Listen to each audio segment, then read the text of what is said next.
होगा, चाहे वो दीर्घई ई हो या दीर्घई ऊ हो। ठीक है। दूसरा है उस्राविक। दूसरा है मान लीजिए यहाँ पे ऊन, हिंदी में ऊन लिखते हैं, लेकिन जब उसको खोटा में लिखेंगे तो सिर्फ हर्षव ऊ और न लिखेंगे, उसी को कहेंगे ऊन।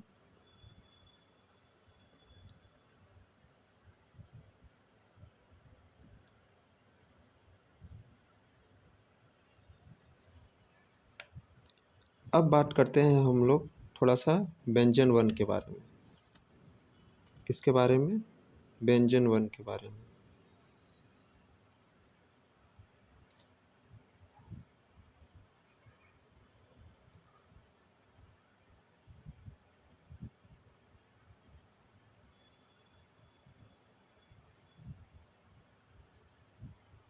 व्यंजन वर्ण के बारे में जब बात करते हैं तो व्यंजन वर्ण हमारा कैसे क्या क्या होता है? क, ख, ग, घ। देखिए अब इसमें क्या है कि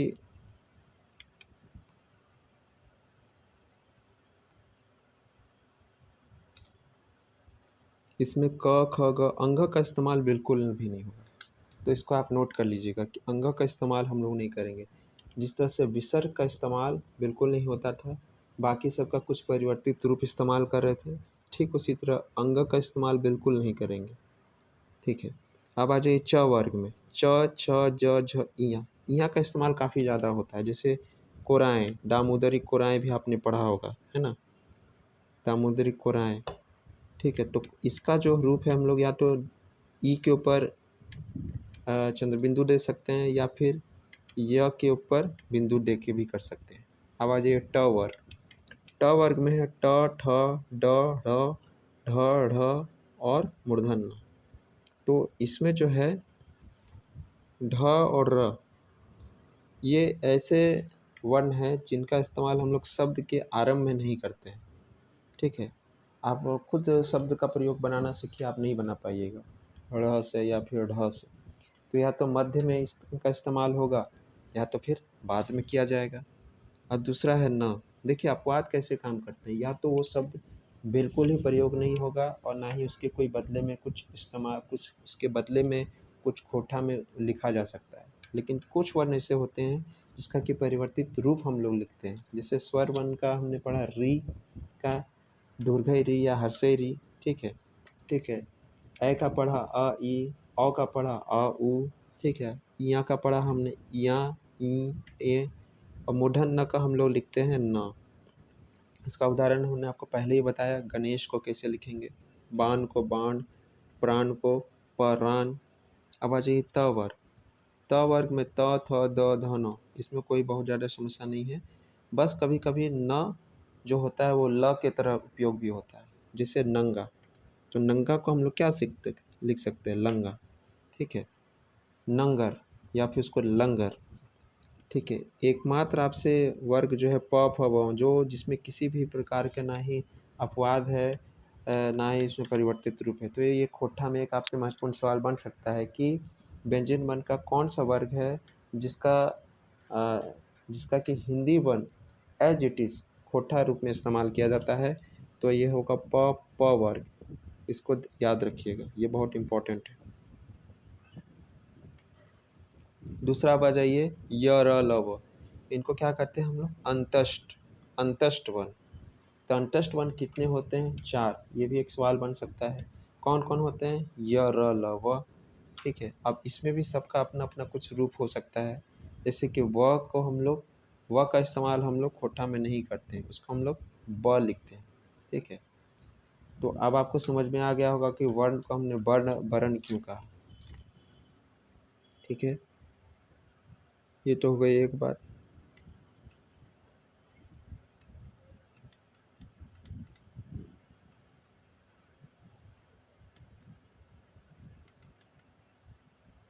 अब आ जाइए कि य का हम लोग रूप कैसे यूज करेंगे।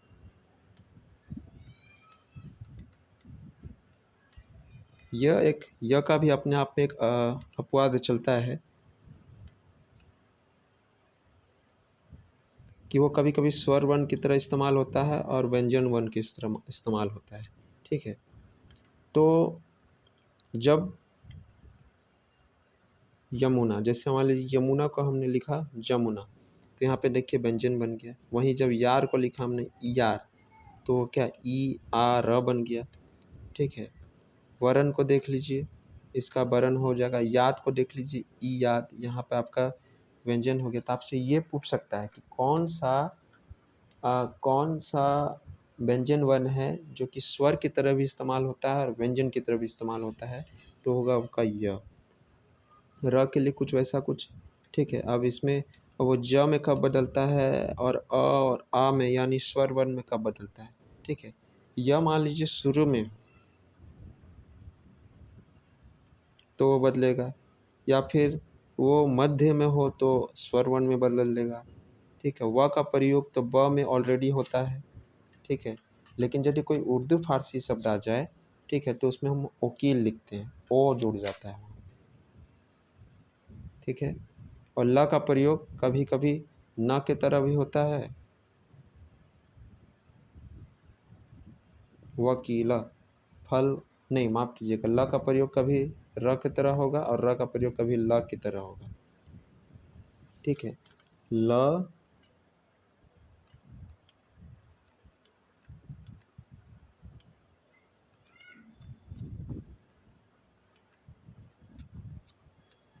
का प्रयोग कभी र की तरह होगा और कभी र का प्रयोग ल के, जैसे फल, तो इसका हो जाएगा फर।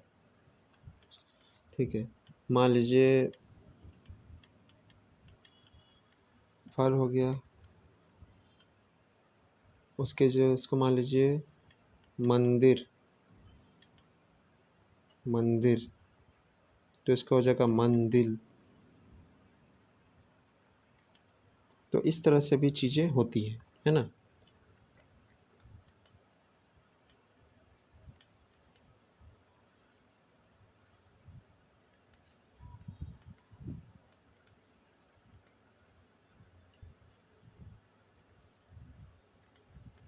अब आ जाइए, हमने पहले क्या क्या पढ़ा। पहले क वर्ग के बारे पढ़ा, च वर्ग में इया के बारे ध्यान देना है, ट वर्ग में मूर्धन्य न पे ध्यान देना है, त वर्ग में न पे थोड़ा ध्यान देना है, प वर्ग में किसी पे ध्यान नहीं देना है। अंतष्ट हो गया। अब आ जाइए ऊष्म संघर्षी। ठीक है, जिसमें कितने वर्ण होते हैं, 4 वर्ण होते हैं। आपको यह पूछ सकता है कि अंतष्ट वर्ण में कितने वर्ण होते हैं, 4 वर्ण होते हैं। ऊष्म संघर्षी में कितने वर्ण होते हैं, तो यहाँ पे भी आपके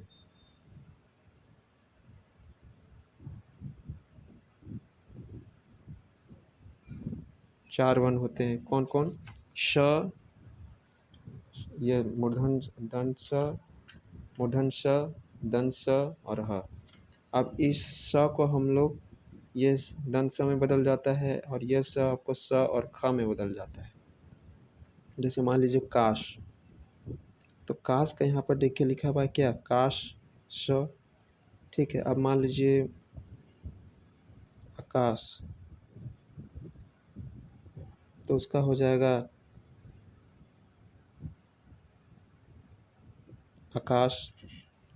ये बात रखिएगा कि तालव्य श दंत स में बदलता है। कोई भी श होगा तो वो दंत स में बदलेगा, यानी सिर्फ एक ही स का इस्तेमाल होगा कोठा में, यानी 3 स के बदले में सिर्फ एक स।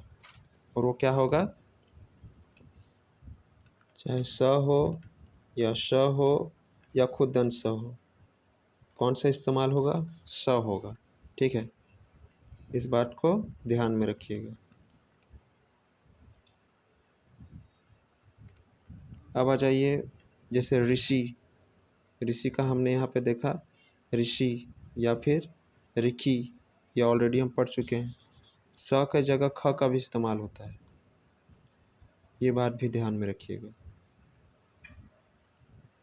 अब आ जाइए संजोगी साड़ा किसे कहते हैं। आपसे ये पूछ सकता है संजोगी साड़ा कितने होते हैं, 3 होते हैं। तो उस पर कौन कौन से होते हैं, छत्र ज्ञान, जिसका कि पूर्ण निषेध है, वो खोठा में बिल्कुल भी इस्तेमाल जिसका नहीं होता है। ठीक है, छत्र ज्ञान, इसको पूरी तरह से आप भूल ही जाओ। संजोगी साड़ा का इस्तेमाल हम लोग खोठा में नहीं करते हैं, लेकिन उसका परिवर्तित रूप का इस्तेमाल करते हैं। छ का हो जाएगा छ ख और आधा क और ख। ठीक है। परीक्षा, हम देखिए परीक्षा, परीक्षा या फिर परीक्षा लिख सकते हैं। त्र का हो जाता है चित्र या चित्र हो जाता है। ज्ञा का हम लोग ज्ञा, ज्ञा या ज्ञान लिखते हैं। ज्ञात का ज्ञात या ज्ञात लिखते हैं। तो संजोगी छाड़ा में आपको ये सब चीज़ ध्यान में रखना है। ठीक है। संजोगी साड़ा,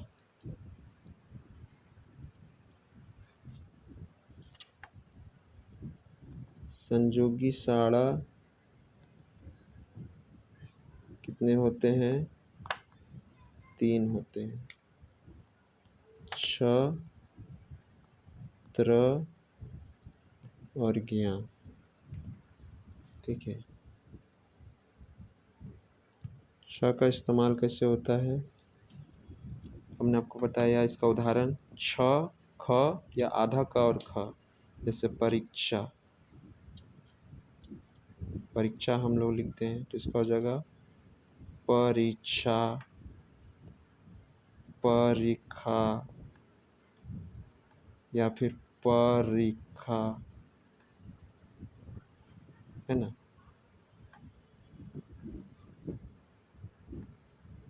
दूसरा हो जाएगा आपका क्षत्रिय,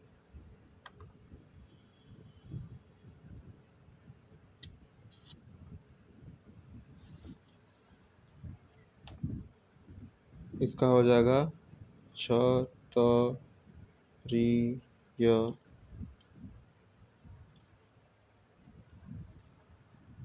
ठीक है। चित्र,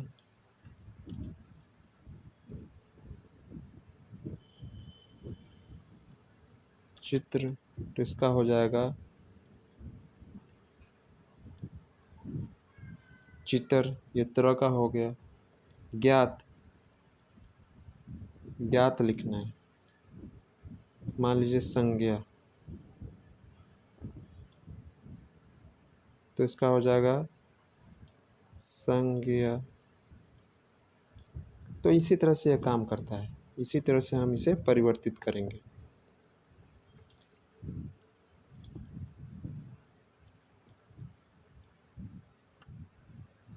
अब आ जाइए कुछ महत्वपूर्ण बात, गमे की बात, जो हम लोग अभी तक पढ़ते आए हैं उसको एक बार फिर से थोड़ा सा रिकॉल कर लेते हैं।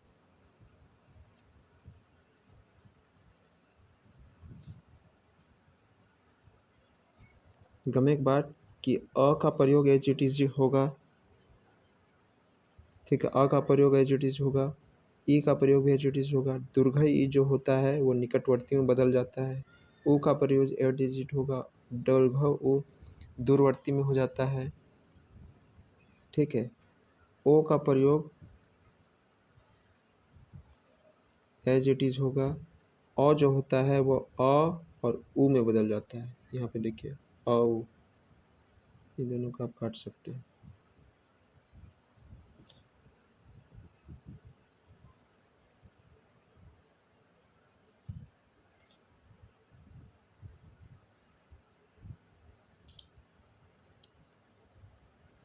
ए का प्रयोग एच इट इज होगा। ए का अ ई में हो जाता है। ओ का ओ में होगा। अ का औ में। री का जो कि स्वर वर्ण नहीं है, इसका प्रयोग हर्षई और दुर्घई री में होता है।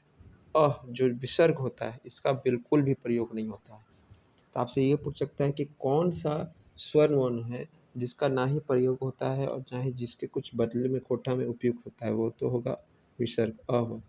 दूसरा होता है ई और ऊ का उपयोग कब करते हैं?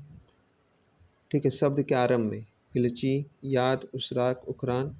दूसरा शब्द के मध्य में, जिसको कि मध्य स्वारगम भी बोलते हैं।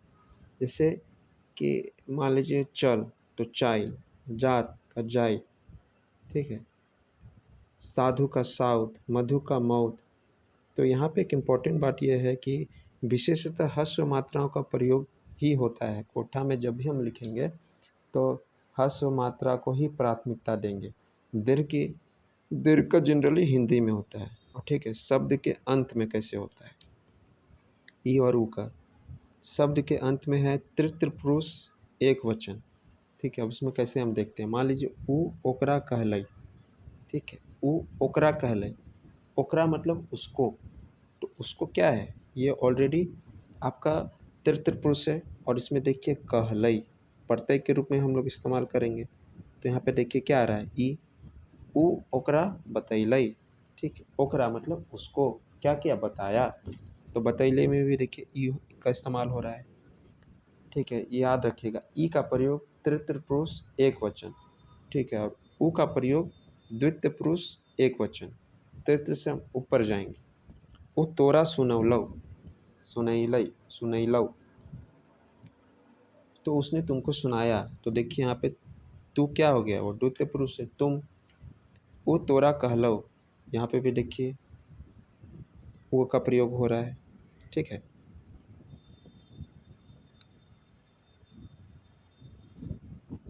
अब आ जाइए यहाँ पर अनुस्वार और चंद्र बिंदु, ये प्रयोग हिंदी जैसा ही होता है। कंठ, मंत्र, आँख, माई या फिर यहाँ वाला भी प्रयोग होता है। ठीक है, चंद्र और चंद्र का प्रयोग नहीं करते हैं, जैसे डॉक्टर का हो जाएगा डॉक्टर, कापी का हटा देंगे कापी। एक और चीज़ यहाँ पर लिख याद रखिएगा, कंठस्थ रखिएगा, वो है हाइफन का प्रयोग। ठीक है, किसका प्रयोग, हाइफन का प्रयोग।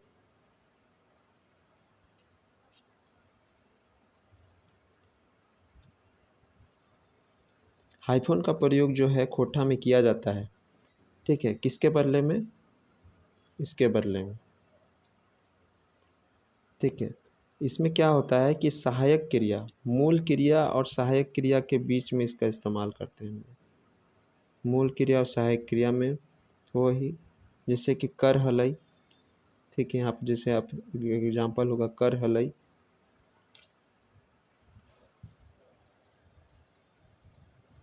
कर हलई, तो इसका हो जाएगा करो हलई भी हम लोग लिखते हैं। चल गलई, मूल क्रिया, और इधर है चल गया, सहायक क्रिया। इसको हम लोग लिख सकते हैं चलो गलई।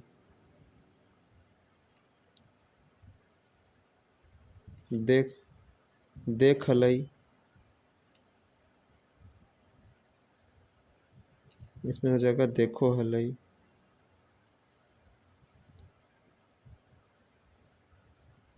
देखो हलई, लेकिन खोटा में है ये ओ हलई, यानी ओ वाला जो है ये उपयोग है, ये ज़्यादा मान्यता है और इसको ही प्राथमिकता दी जाती है।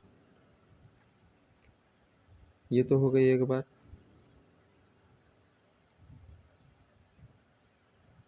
अब आ जाइए, कुछ हम लोग गमिक बात कर लेते हैं आपका।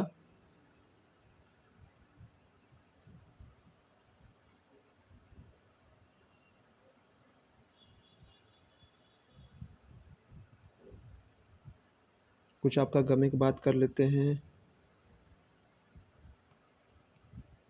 इधर व्यंजन वर्ष, जैसे क वर्ग की जब बात करते हैं तो अंक का प्रयोग बिल्कुल भी नहीं होता है।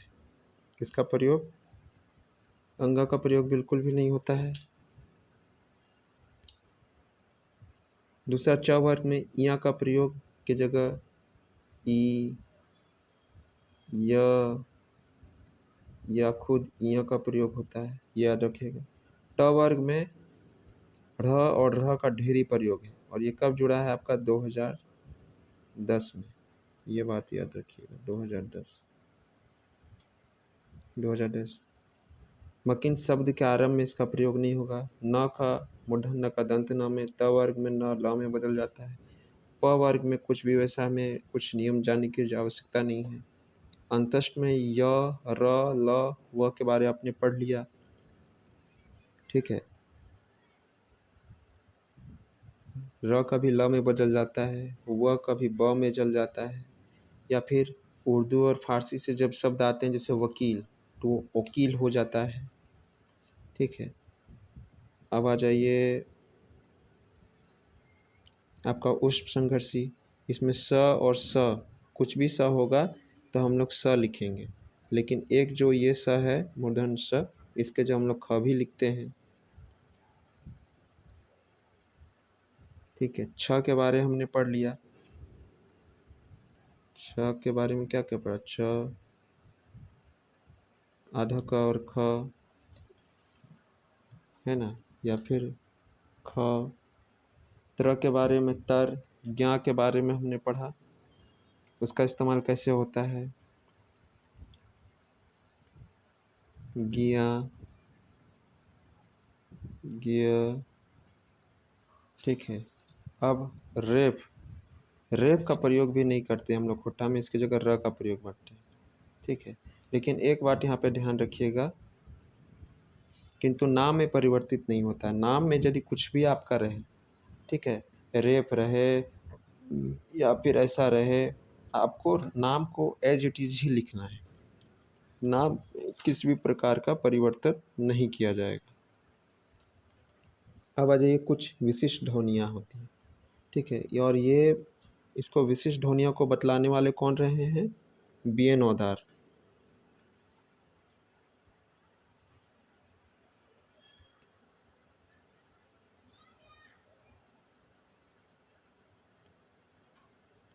BN. Odar sir, B N. Odar sir ने विशिष्ट ध्वनियाँ बताई हैं, और कौन कौन से वो विशिष्ट ध्वनियाँ हैं वो आप देख लीजिए। वो है आपका र, ठीक है, ल, म, न, यानी इसके जब आप इंग्लिश में जब लिखिएगा तो आपको लास्ट में एच आएगा, जैसे कि र तो आर एच, ल एल एच, म एम एच, और न मीन एन एच, ठीक है।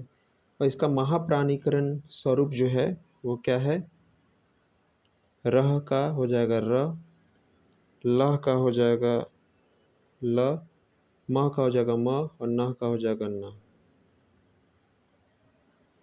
जैसे खेरहा, नहिले, ठीक है, मह का हो जाएगा हम ही, न का हो जाएगा नहीं।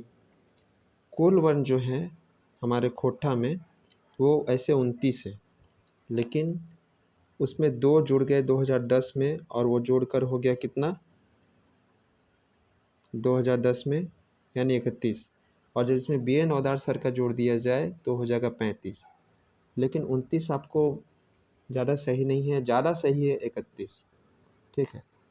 और 31 और 35 में कहीं दिया जाए तो 31 को ही देखिएगा, कहीं कहीं 35 भी ले जाता है, लेकिन अमूमन 31 जो है वो ज़्यादातर मान्य है, क्योंकि 31 को मानने वाले ज़्यादा लोग हैं। अब आ जाइए ध्वनियों का वर्गीकरण। क्या है, ध्वनियों का वर्गीकरण।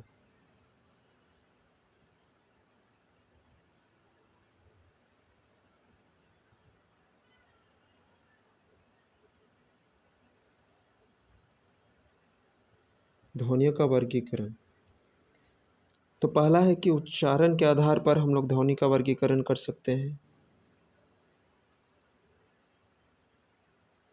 उच्चारण के आधार पर, और दूसरा है प्राणत्व के आधार पर। उच्चारण के आधार पर है, जैसे 9 वर्गीकरण है, ठीक है। आपसे ये पूछ सकता है कि उच्चारण के आधार पर ध्वनियों को कितने वर्ग में बांटा गया है, तो 9। और प्राणत्व के आधार पर 2 भागों में बांटा गया है, ठीक है। तो पहले उच्चारण के आधार पर हम लोग देख लेते हैं। इसमें आपको कुछ चीज़ें हैं जो थोड़ा सा आपको दिमाग पे जोर डाल के आपको याद रखना पड़ सकता है।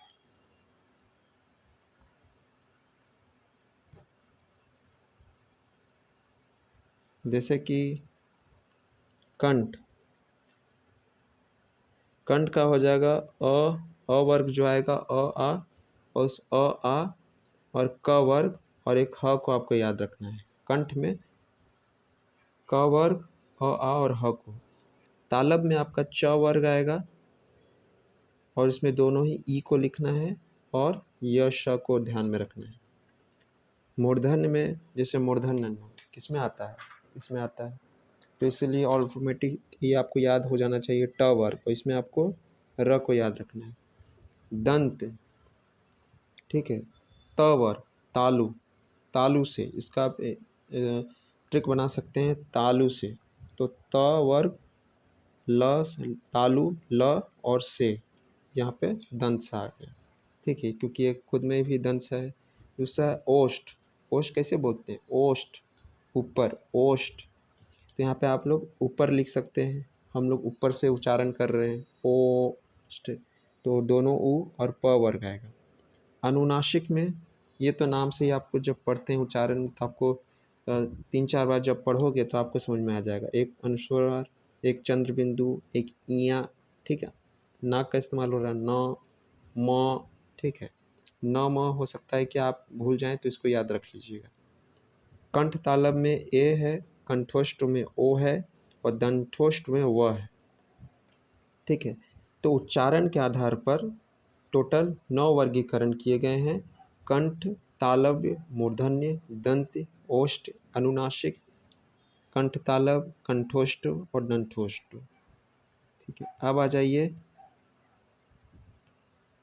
आपके प्राणत्व के आधार पर, ठीक है। प्राणत्व के आधार पर है 2 भाग में, अल्प प्राण और महाप्राण।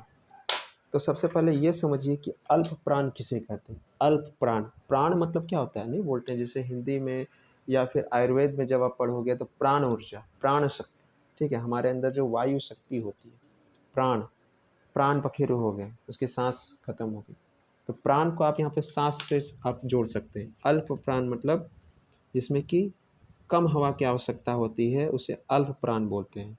वैसी वन या वैसी वन जिससे हमें बोलने में मुंह से कम हवा की आवश्यकता हो, उसे अल्प प्राण कहते हैं।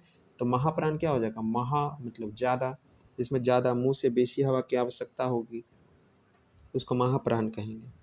अब यहाँ पे हम आपको एक डायग्राम से बताने का प्रयास कर रहे हैं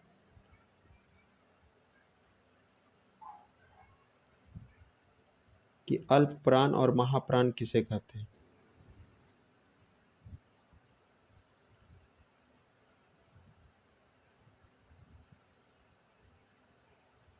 अल्प प्राण जो होते हैं यहाँ पे आपको वो गोल बिंदु से दिखाए गए हैं, ठीक है। आपको क्या समझ में आ रहा है, यानी अल्प प्राण क में जैसे आप बोलिए क, ख, ख में आपको थोड़ा ज़्यादा सांस की आवश्यकता पड़ी, ग खत्म हो गया, घ। तो कोई भी मतलब जो हिंदी मतलब वर्ण का जो पहला, तीसरा और पांचवा, यहाँ पे थोड़ी सी गलती हो गई है, इसको आप लोग पांचवा लिखिए। पांचवा वर्ण जो होता है वो अल्प प्राण होता है, ठीक है। और एक चूंकि सबसे कम है तो इसको भी आप याद रख लीजिए, एक से शुरू करेंगे और नंबर में लेके जाएंगे, ठीक है। और प्लस अंतस्थ वर्ण उसमें याद रख लेना। अंतस्थ वर्ण में कौन कौन से कितने वर्ण होते हैं, 4 वर्ण होते हैं, य, र, ल, व, ठीक है। अब इसको एक ट्रिक भी है, आप जब इसको इंग्लिश में लिखिएगा तो इसमें जैसे इसमें आपको विदाउट ये एच लिखाएगा, ठीक है। क का के लिख दीजिएगा, ग का जी लिख दीजिएगा, च का सिर्फ इसमें सी एच का इस्तेमाल होगा, ज में जे लिखिएगा, ट में टी लिखिएगा, ठीक है। एच का इस्तेमाल नहीं होगा। लेकिन जो महाप्राण होगा उसको जब इंग्लिश में लिखिएगा तो एच का इस्तेमाल होता है। तो महाप्राण बच गया कौन कौन सा, सेकेंड और चौथा वर्ण और प्लस ऊष्म वर्ण। तो पहला में अल्प प्राण में आपको शुरू करना है सबसे कम 1 से और उसमें और नंबर जाना है, तो 1, 3, 5 और अंतस्थ वर्ण। दूसरा में बच गया कौन सा, आप देखिए प्राणत्व के आधार पर आप किसी को एक को याद कर लीजिए, या तो अल्प को याद कर लीजिए या महाप्राण को याद कर लीजिए। बेहतर होगा कि अल्प को याद कर लीजिए। तो अल्प में मतलब क्या हो गया, पहला, तीसरा, पांचवा वर्ण बच गया, जो दूसरा चौथा वर्ण वो महाप्राण में जाएगा और उसमें ऊष्म वर्ण रहेगा। तो आप यदि किसी एक को याद कर लोगे तो आपको दूसरा याद हो जाएगा। और एग्जाम में क्या करिए, यदि दिक्कत हो तो थोड़ा सा कहीं लिख के बगल में साइड में डायग्राम बना लीजिए। अब आ जाएगा कि घोष अघोष के आधार पर, ठीक है। इसमें क्या होता है कि वैसा वर्ण जिसको आप जब बोलते हैं तो हवा जो घिसते हुए प्रतीत होती है, झंकृत होती है। हालांकि इसको महज बोल के हम नहीं जान सकते हैं, इसके लिए हमको एक वॉइस मशीन होती है उसका इस्तेमाल कर सकते हैं, लेकिन वो संभव नहीं है। दूसरा होता है अघोष, जो बिन घिसाइल जिसमें हवा आती है। तो अघोष में याद रखिएगा कि पहला 2 वर्ण जो होता है, पहला 2 वर्ण जो होता है, पहला 2 वर्ण जो होता है वो अघोष कहलाता है। और उसमें एक याद रखना है आपको, स, श, स, यानी तीनों स उसमें आ जाएंगे अघोष में। और घोष में क्या होगा, स स क्या है, उष्म वर्ण है, तो बच गया कौन, अंतस्थ वर्ण, और स का एक ह बच गया।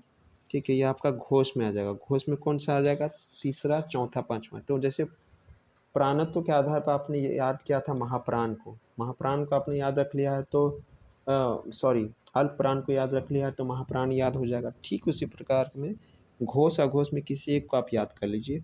घोष में तीसरा, चौथा, पांचवा वर्ण प्लस अंतस्थ वर्ण प्लस ह और सभी स्वर वर्ण। आपसे ये सवाल पूछ सकता है कि सभी स्वर वर्ण किसके अंदर आते हैं, अघोष के अंदर या घोष के अंदर, तो हो जाएगा आपका घोष के अंदर। ठीक है, तो ये मुख्यतः ये चैप्टर रहा, वन चैप्टर। काफ़ी उम्मीद है कि आप सभी को समझ में आया होगा। ठीक है, और यदि इसमें कुछ रह गया होगा तो आप कमेंट कर सकते हैं, या फिर मुझे लगेगा कि इसमें और भी कुछ शेष है तो हम आपके साथ साझा करेंगे। बाकी इसका जो अभ्यास प्रश्न लेकर हम आएंगे अगले वीडियो में या फिर अगले किसी वीडियोज़ में, क्योंकि पढ़िए और अभ्यास करिए, पढ़िए और अभ्यास करिए। अभ्यास करने का फ़ायदा आपको यह होगा कि आपको यह पता चलेगा कि आपका कंसेप्ट कितना क्लियर हुआ या फिर आपका कंसेप्ट कितना नहीं क्लियर हुआ है। ठीक है, so this is all about today's chapter 1। उम्मीद है आप, यदि आपको कहीं भी परेशानी हो तो आप बेझिझक हमें पूछ सकते हैं, संपर्क कर सकते हैं। ठीक है, तब तक के लिए अपना ख्याल रहें, पढ़ते रहिए, मस्त रहें और अपने चरित्र का निर्माण ऐसा करें जिसमें समाज आपसे सुरक्षित महसूस करे। ठीक है, जय हिंद, जय झारखंड।